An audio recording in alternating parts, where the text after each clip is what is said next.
pilihan bijak. Uji kehidupan, di setiap pilihan ada hikmah yang tersembunyi. Bertindak cerdas. Bismillahirrahmanirrahim. Assalamualaikum warahmatullahi wabarakatuh, Pak. Waalaikumsalam warahmatullahi wabarakatuh. Bagaimana Pak kabarnya hari ini? Alhamdulillah baik. Ya, Ini alhamdulillah. ada yang bisa saya bantu? Iya Pak, saya ingin sharing ini Pak tentang Iya. pengambilan keputusan. Iya. Jadi terima kasih banyak ini Pak waktunya. Jadi mungkin pengambilan keputusan berdasarkan nilai-nilai kebajikan ya. Iya Bu, Pak, iya.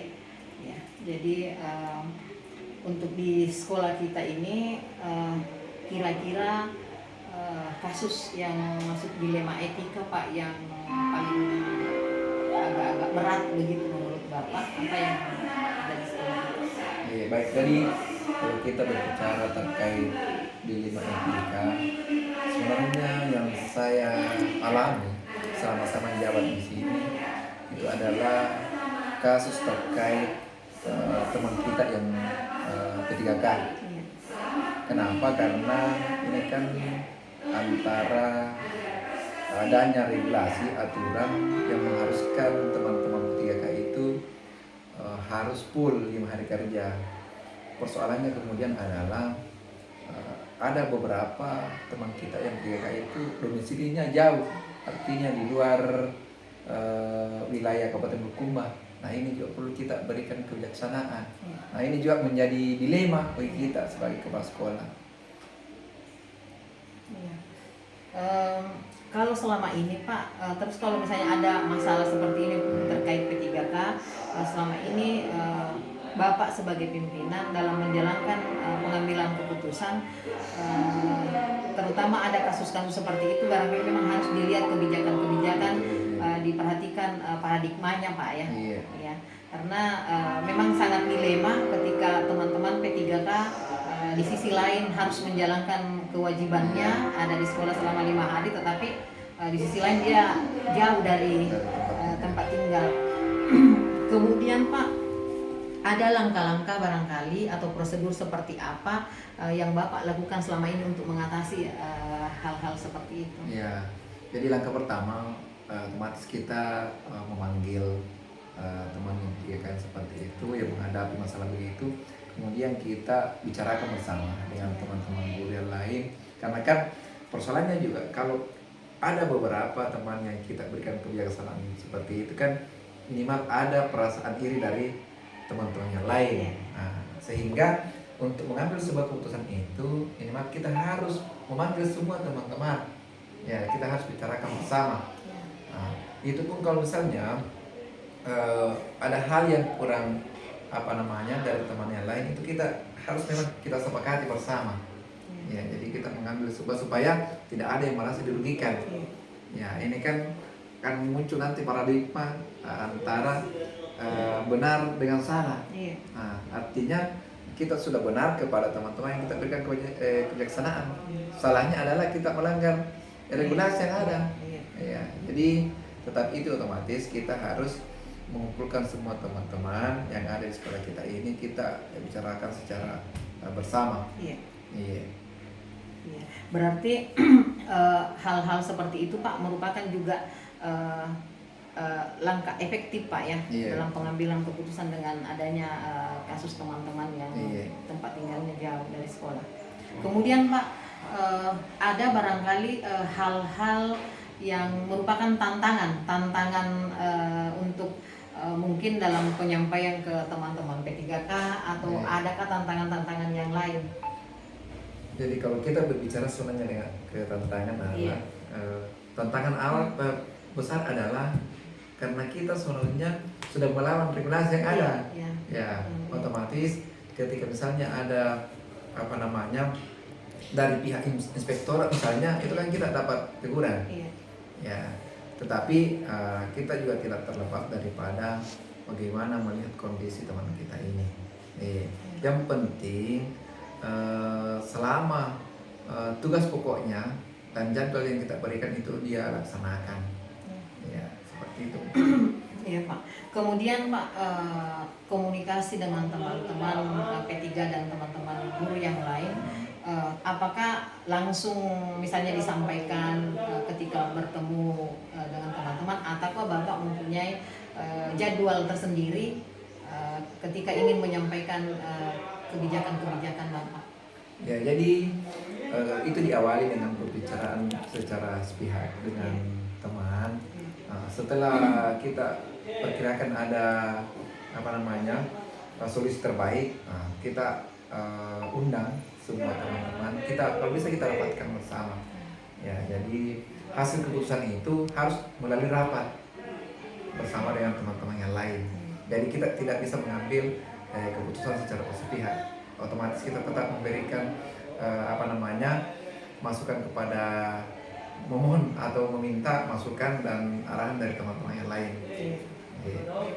Kalau sudah maksudnya komunikasi dengan teman-teman atau semua pendidik yang ada di sekolah, apakah adakah seseorang atau faktor-faktor lain Pak yang selama ini mempermudah atau membantu Bapak dalam pengambilan keputusan, misalnya barangkali komunikasi dengan pihak-pihak lain untuk mempermudah penyampaian ke teman-teman P3K? Iya, saya kira otomatis itu ada. Jadi kita tidak terlepas dari adanya masukan dari teman-teman yang lain, ya, khususnya mungkin para wakase, kemudian mungkin guru-guru senior yang ada di sini yang memang sudah lama dan sudah banyak pengalaman di sekolah kita ini, itu yang kita minta masukannya. Yeah.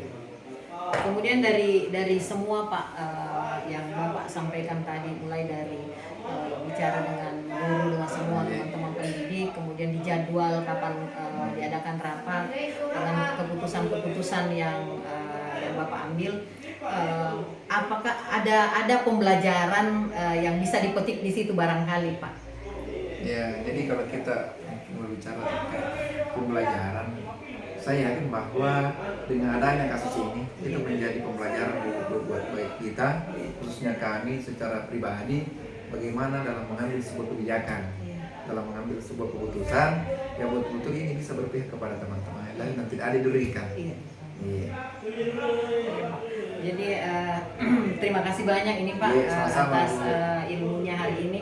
Mudah-mudahan pengalaman Bapak, ilmu yang disampaikan kepada saya mudah-mudahan bermanfaat untuk saya secara pribadi, dan mudah-mudahan saya juga bisa terapkan ke teman-teman, kemudian di dalam kelas dengan murid dalam pengambilan keputusan dengan memperhatikan nilai-nilai kebajikan yang ada. Terima kasih banyak sekali lagi Pak waktunya. Sama-sama. Assalamualaikum warahmatullahi wabarakatuh. Waalaikumsalam warahmatullahi wabarakatuh.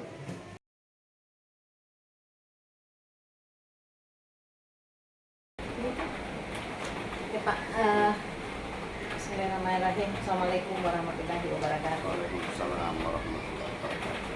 Bagaimana kabarnya Pak hari ini? Alhamdulillah. Ya, alhamdulillah. Terima kasih banyak Pak atas waktunya untuk saya sharing-sharing tentang bagaimana pengambilan keputusan dengan nilai-nilai kebajikan. Ya. Begini Pak, selama ini ketika ada kasus murid terkait dengan dilema etika, bagaimana Bapak dapat mengidentifikasi kasus-kasus tersebut? Terima kasih. Sesungguhnya kalau dalam proses penerimaan siswa baru kan kita sudah mengidentifikasi terkait dengan kepribadian daripada peserta didik kita, baik itu pendekatan terkait dengan keluarganya atau kehidupan sosialnya dan yang lainnya.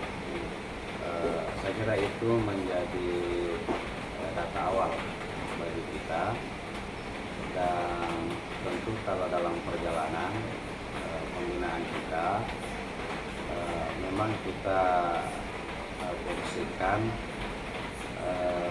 SDM yang ada, baik itu peran wali kelas atau peran tenaga pendidik, peran guru BK, sampai kemudian bagaimana keputusan terakhir diambil oleh kepala sekolah. Saya kira gambaran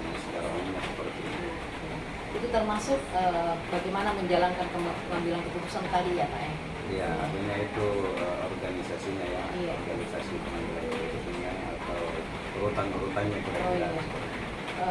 Berarti itu sudah termasuk juga langkah-langkah atau prosedur yang dilakukan selama ini, Iya. komunikasi dengan wali kelas, BK, kesiswaan dengan orang tua Iya. siswa. Jadi sebagaimana kita ketahui bahwa apa ya, pihak-pihak yang tadi itu baik guru, wali kelas, BK, dan para wali wakil kepala sekolah, saya kira itu semua terlibat. Iya. Ya, mulai kalau itu adalah keputusan final, maka sesungguhnya di kami mengenal istilah keputusan kolektif kolegial.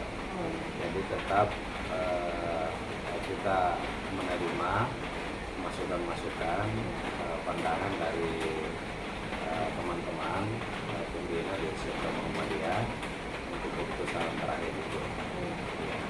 Jadi kira-kira gambarannya seperti langkah-langkahnya. Tapi secara teknis memang semua unsur ini punya langkah-langkah, misalnya bagaimana koordinasi dengan orang tua. Ya, sebenarnya wali kelas punya peran atau BK atau wakil. Jadi itu salah satu mungkin kalau kita mau mengambil kesimpulan bahwa itu pendekatan kekeluargaan ya, dalam kekeluargaan kita koordinasi dengan orang tua, kunjungannya ke rumah. Di samping ada waktu kalau ketika sudah kunjungan ke rumah, juga ada kasus yang kita panggil orang tua ke sekolah untuk membicarakan bersama persoalan yang terhadap peserta didik kita. Berarti itu sudah masuk tadi langkah-langkah Pak ya, dengan hal-hal yang dianggap efektif dalam pengambilan keputusan ya, dalam kasus seperti itu. Kemudian ketika ada kasus seperti itu Pak, kira-kira apakah Bapak memiliki sebuah tata kelola atau jadwal tertentu dalam sebuah penyelesaian kasus dilema etika? Maksudnya apakah ketika ada kasus seperti itu apakah langsung diselesaikan di tempat atau dibuatkan jadwal untuk menyelesaikan hal tersebut? Sebagaimana kita ketahui bahwa dilema etika ini kan pengambilan keputusan terhadap kira-kira kendala atau persoalan kepada peserta didik kita, yang di sisi lain mereka diperhadapkan dengan dua pekerjaan ya, baik sebagai posisi peserta didik atau dia sebagai posisi mungkin membantu orang tua atau hal lain terkait dengan pemenuhan ekonomi mungkin. Iya. Jadi sebagaimana kita ketahui bahwa pertama memang penguatan kepada peserta didik kita itu selalu kita laksanakan bahwa di usia anak-anak kita sekarang ini adalah usia untuk menuntut ilmu. Itu selalu kita sampaikan sebenarnya di setiap momentum ya, dan di setiap momentum disampaikan kepada anak kita oleh semuanya, bukan hanya kepala sekolah. Ya, kita sampaikan bagaimana mereka hari ini menuntut pendidikan. Ya, kemudian itu tadi bahwa memang langkah-langkah penanganan terhadap peserta didik kita itu memang kita ada SOP-nya, bahwa ketika ada anak-anak seperti demikian tentu memang tidak langsung ke kepala sekolah dulu, akan tetapi itu dilakukan secara berjenjang oleh kita semua. Ya. Kemudian sebenarnya ada hal yang baru, kebijakan pemerintah sekarang ini dengan adanya pembinaan kepada peserta didik meskipun itu tidak berada di sekolah ya. Bahkan ada istilah kunjungan ke rumah ya. Pembinaan kunjungan ke rumah sebenarnya itu memang kebijakan ini memang menurut saya sangat dilematis ya, sangat dilematis karena yang saya amati itu juga berpengaruh kepada peserta didik yang aktif. Iya, Ya, betul. peserta didik yang aktif itu dipengaruhi bahwa si A misalnya itu bisa ada kompensasi, dia bisa di sekolah, bisa juga beraktivitas di Iya. luar, dia juga mendapatkan nilai. Iya. Nah, itu ternyata menurut saya itu mempengaruhi bagi teman yang lain. Ya, tapi sekali lagi itu sebuah aturan sekarang saya lihat di Kementerian Pendidikan bagaimana itu tidak putus sekolah. Ya. Jadi memang dilema Pak ya, dilema. Di sisi lain kita mau bantu siswa yang malas masuk dengan ada pembinaan di rumah, Ya. tetapi di sisi lain bagaimana secara psikologinya siswa yang rajin. Ya. Ya. Kemudian tadi dijelaskan tentang melibatkan semua wali kelas, BK, kesiswaan dan Ya. orang tua Ya. siswa. Ya. Selain itu Pak, adakah seseorang lagi kalau misalnya kan ini di SMK Muhammadiyah di bawah naungan Yayasan Muhammadiyah, mungkin ada seseorang atau faktor-faktor yang selama ini yang mempermudah atau membantu Bapak dalam pengambilan keputusan ketika ada kasus-kasus seperti itu. Ya. Jadi sebenarnya setiap pekan kita itu ada rapat rutin. Jadi di sekolah kita ini setiap minggu itu kita jadwalkan sekali sepekan ada rapat rutin. Itu salah satu agendanya mengevaluasi peserta didik kita terhadap persoalan-persoalan atau kendala-kendala keterlibatan Persyarikatan Muhammadiyah. Dalam hal ini kita kan dinamai oleh Majelis Pendidikan Dasar dan Menengah Pimpinan Daerah Muhammadiyah. Segala hal keputusan kita memang kita meminta juga pertimbangan dari Majelis Pendidikan Dasar dan Menengah. Sekaligus memang SOP dia sebagai komite sekolah. Jadi Majelis Pendidikan itu juga bertindak sebagai komite sekolah di SMK Muhammadiyah dan itu terlibat dalam pengambilan keputusan. Dari semua tadi Pak yang disampaikan tentang pembelajaran bagaimana mengambil keputusan dengan memperhatikan nilai-nilai kebajikan tadi, apa kira-kira yang bisa dipetik dari pengalaman pengambilan keputusan tersebut? Pertama bahwa keterlibatan orang tua dalam dunia pendidikan itu menjadi penting. Jadi mendidik peserta didik kita saya kira tidak boleh lepas dari peran serta orang tua, dorongan orang tua, timbal balik dari orang tua. Kemudian yang kedua bahwa keterlibatan semua unsur dalam sekolah itu secara internal itu penting dan keputusan-keputusan yang diambil itu sedapat mungkin itu keputusan kolektif kolegial karena kita ini juga di bawah naungan yayasan Persyarikatan Muhammadiyah, maka keputusan itu juga harus ada pertimbangan dari yayasan Persyarikatan Muhammadiyah. Kemudian yang ketiga penting saya kira regulasi yang jelas ya, regulasi yang jelas terkait dengan bagaimana instrumen pembinaan siswa ini. Ya, saya kira dengan adanya kurikulum merdeka, ya, sekarang adanya kurikulum merdeka, sesungguhnya itu setelah menawarkan ya kepada sekolah bagaimana bisa membina peserta didik itu sesuai dengan kendala masing-masing. Dan kurikulum merdeka kan di situ ya berbasis peserta didik. Ya, dan sebenarnya guru bisa lebih inovatif. Kalau saya guru bisa lebih inovatif tinggal mungkin memang pemahaman tentang kurikulum merdeka ini juga memang perlu peningkatan secara terus menerus, terutama saya akui di tenaga pendidik kami. Itu mungkin kurang lebih yang bisa kami simpulkan terkait dengan penanganan dilema etika terhadap pengambilan keputusan terhadap para peserta didik. Saya kira itu. Ya, sebetulnya itu Pak, kurikulum merdeka ya bagaimana pembelajaran itu berpihak kepada murid. Ya. Ya, bagaimana kebutuhan murid, yang kita sebagai pendidik memang bagaimana membuat inovasi Ya. untuk memenuhi kebutuhan Ya. murid. Ya.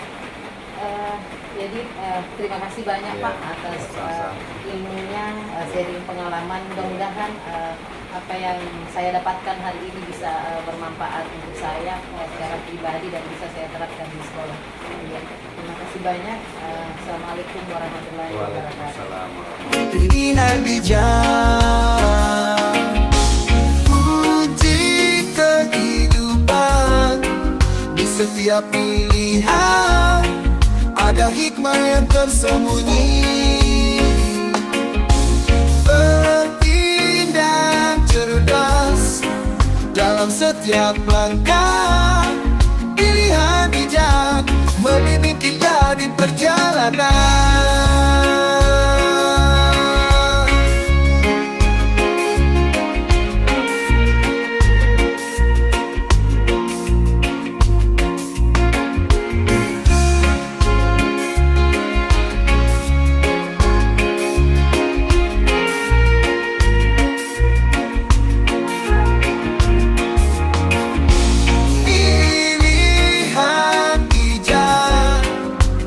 Seperti bintang yang bersinar, uji kehidupan.